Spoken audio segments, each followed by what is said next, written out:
అందరికీ నమస్కారం.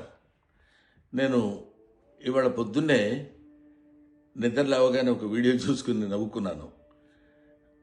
నేను నిన్న మోహన్ బాబు గారి ఫంక్షన్కి వెళ్ళేటప్పుడు లేట్ అయిందని కొంచెం హడావుడిగా వెళ్తున్నాను.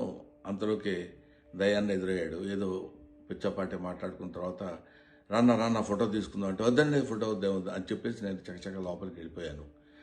అది చాలామంది మిత్రులు కొంచెం అపార్థం చేసుకున్నట్టున్నారు. దయాకర్ గారితో నాకు 30 ఏళ్ల సంబంధం ఉంది. మంచి మిత్రులం. నేనంటే ఎంతో అభిమానంగా ప్రేమగా చూస్తుంటారు. మేము కూడా ఎంతో మాట్లాడుకుంటాం. ఫ్యామిలీ ఫ్రెండ్స్లా ఉంటాం. అటువంటిది సరదాగా ఆయనతో నాకున్న చనువుతోటి నేను ఉండండి అని చెప్పేసి ఇలా తోసి వెళ్ళిపోతే దాన్ని నేను ఆయన ఏదో కావాలని తోసినట్టు ఏదో ఒక రకమైనటువంటి మిస్అండర్స్టాండ్ తోటి మిత్రులు, మీడియా మిత్రులు అలాగే దాన్ని అపార్థం చేసుకున్నారు. అలాంటిది కాదు.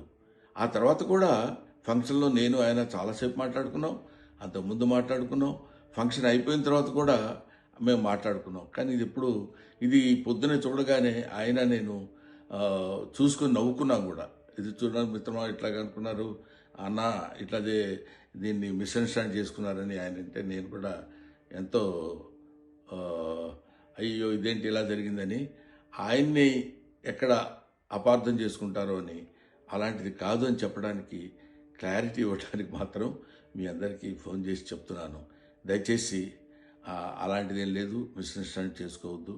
ఇన్ని సంవత్సరాలుగా ఆయనకి మాకున్న అనుబంధంతో మేము ఇద్దరం సరదాగా అలా మాట్లాడుకున్నాం తప్ప వేరే విధంగా కాదు. నమస్తే.